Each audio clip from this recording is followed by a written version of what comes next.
Là, je pense qu'on vient d'avoir la preuve que le Barça n'a pas envie de gagner la Liga en fait. Bonsoir les amis, j'espère que vous allez tous très bien. Bon, je suppose que ça va pas très fort aujourd'hui. Le Barça vient de perdre 1 but à 0 contre Leganés à domicile au stade de Montjuic, alors que ce week-end, le Real Madrid a encore une fois fait un match nul et a laissé la possibilité au Barça de repasser devant. Mais qu'est-ce qu'on fait?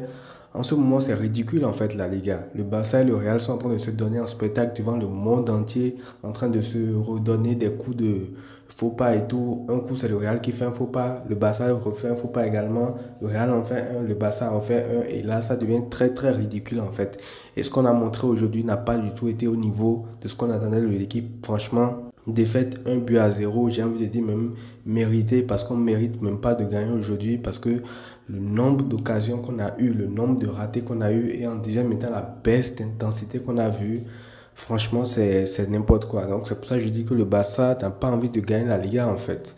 Parce que figurez-vous que au Classico, à la fin du Classico, après le 4-0, le Barça avait 9 points d'avance sur le Real Madrid. Là, aujourd'hui, tu te retrouves avec cette nouvelle défaite-là, la quatrième déjà en Liga cette saison. Tu te retrouves à potentiellement 3 points de retard du Real Madrid lorsqu'ils vont jouer leur prochain match en Liga et qu'ils vont le gagner, enfin leur match de retard. Et l'Atlético aussi pourra te passer devant dès qu'ils pourront jouer le match de retard en sachant que l'Atlético, eux, on va les jouer samedi prochain à 21 h. Va battre l'Atlético quand tu sais qu'à domicile, tu souffres contre Las Palmas, contre les Ganes, contre des équipes comme ça. Franchement, c'est n'importe quoi ce qu'on a vu. Je ne sais même plus quoi dire de cette équipe-là en fait. Concernant le match, même en soi, il n'y a rien à analyser. Il n'y a pas trois choses principalement.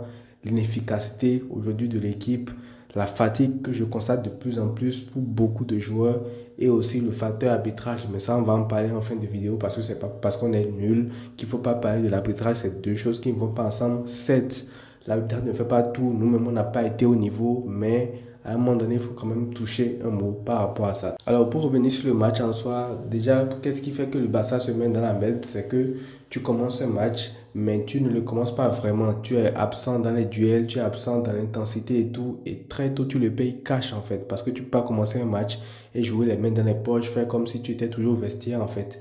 À la quatrième minute, le Barça encaisse un but, exactement comme le Real aussi, contre le Rayo Vallecano. Et comment tu peux débuter un match, même si c'est face à un premier et tout, les mains dans les poches comme ça, sans mettre aucune intensité? Et c'est logique, eux, ils vont marquer un but à la quatrième minute en fait, sur un corner où il y a un bloc qui est là, qui couvre des joueurs et tout, et vous laissez un seul joueur démarqué qui peut contourner tout le bloc sans personne et qui peut aller mettre sa tête simplement. Et les Ghanais auraient même pu marquer avant sur la situation de Mounier El Haddadi. Heureusement que Nyaki Peña a fait une grosse parade, sinon ils auraient même pu marquer depuis la deuxième minute de jeu. Et ce but-là, en fait, ça conditionne tout ton match. Parce que là, tu viens de commencer le match, tu n'es pas bien rentré dedans. L'adversaire en profite, il marque un but et là, c'est terminé en fait. Parce que tout le match, tu vas courir derrière le score, tu vas te mettre ça en tête et ça conditionne tout ce que tu vas faire. Après, en fait, tu vas commencer à te précipiter dans tes choix. Tu vas commencer également à subir des fautes de la part de Leganés. Ça n'a pas manqué aujourd'hui. Tu vas commencer à subir des pertes de temps. Ils vont commencer à tomber par terre, faire semblant. Et ça, je ne leur veux pas en vrai. Parce que qu'est-ce qui fait qu'ils arrivent à ça? En début de saison, tu rencontrais des mêmes équipes du même calibre. Souvenez-vous quand on a rencontré les Valladolid, on les a battus 7-0, je crois, à l'époque. En fait, ce genre d'équipe-là, quand tu commences les matchs, les mains dans les poches et que tu leur laisses l'occasion d'ouvrir le score, c'est terminé en fait. À moins que tu sois vraiment sûr que tu peux égaliser et tout, mais c'est terminé en vrai.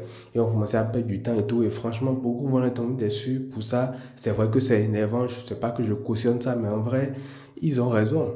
Ils ont raison. Si tu les laisses ouvrir le score et qu'eux jouent le maintien et qu'ils sont à domicile au Montjuic, ils vont pas faire les fous, ils vont pas commencer à être fair play et tout. Ça a toujours marché comme ça. De toute façon, c'est pas aujourd'hui qu'on sait que les équipes comme ça font énormément de fautes, donnent beaucoup de coups, restent pas à terre, se trimballent, simulent et tout et tout. Donc franchement, on est habitué. C'est juste qu'il faut mettre les ingrédients afin de pouvoir battre ce genre d'équipe-là. Et tout de suite, je vais parler de Robert Lewandowski qui a fait un match catastrophique aujourd'hui.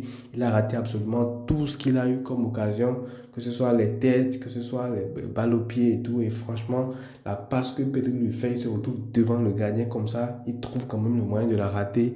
Il y a une tête à bout portant. Je pense qu'il y a un centre de Baldé où je ne me rappelle plus qui. Il a mis également là. Donc franchement, lui aussi, ça ne va pas du tout. Aujourd'hui, il a fait un match catastrophique dans la finition parce que c'est là qu'on attend le plus. Et je pense qu'avec un Lewandowski beaucoup plus clinique que ça, tu aurais même pu mener 4-1 la vérité à la mi-temps. Mais là, tu trouves le moyen de repartir à 0-1. Donc ça montre quand même que tu as pu te générer beaucoup d'occasions, surtout en premier mi-temps, parce qu'en deuxième mi-temps, c'était beaucoup plus compliqué. Baldé, Pedri au milieu de terrain, des joueurs qui étaient très très actifs, mais tes offensives n'arrivaient pas à conclure. Et là, je parle surtout de Lewandowski, dont je viens de parler, et de Dani Olmo aussi, qui a fait un match encore une fois catastrophique. Il n'arrive pas à être juste dans ses mouvements, dans ses prises de balles, dans ses passes, et même à la finition. Il y a un caveat de Lamine Yamal qui loupe totalement, et franchement, lui aussi, je sais pas si c'est la fatigue ou pas, c'est plus comme ça que moi je l'explique, et je pense même qu'on n'aurait même pas dû faire débuter le même monstre contre Dortmund en vrai, parce que tu sens que là les joueurs sont cramés. Fermin aurait dû débuter à la place de Olmo, bref, inversement et tout. Même Ferran Torres aurait dû débuter ce match-là, parce que tu sens vraiment que les joueurs n'y sont plus du tout.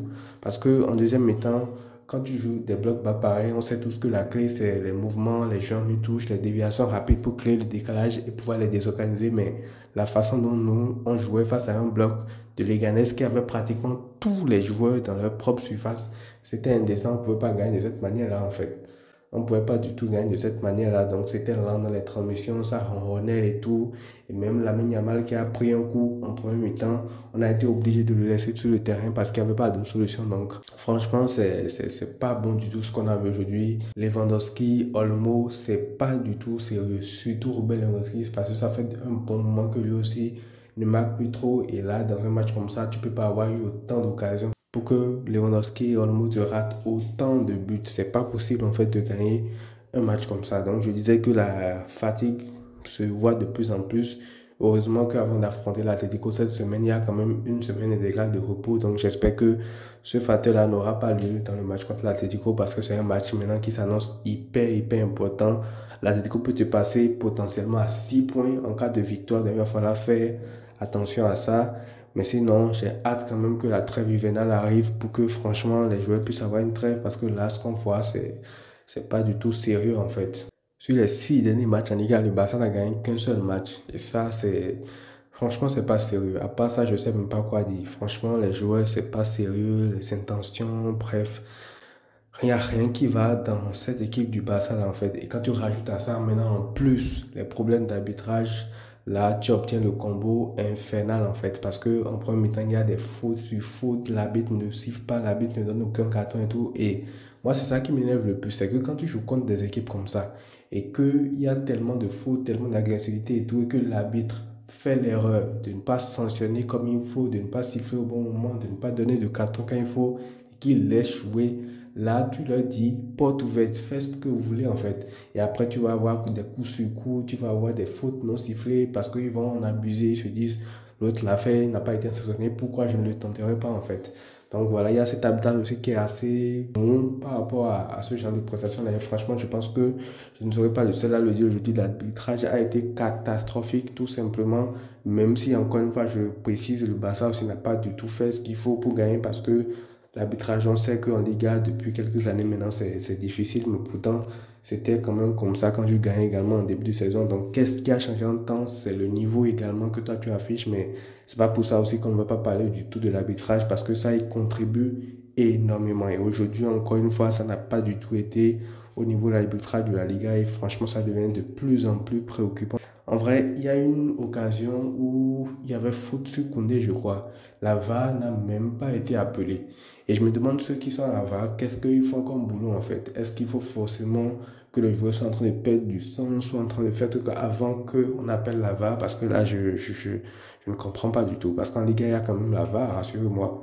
Et là, on ne sait pas trop à quoi ça sert. Donc, bref, j'ai pas envie d'en dire plus. Cet effet du Barça qui ne profite pas du faux pas du Real et qui en plus laisse l'Atlético potentiellement passer devant. Il y aura un très grand match Barça-Atlético la semaine prochaine.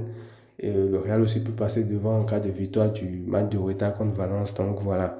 Prenez tout soin de vous les amis et à très vite.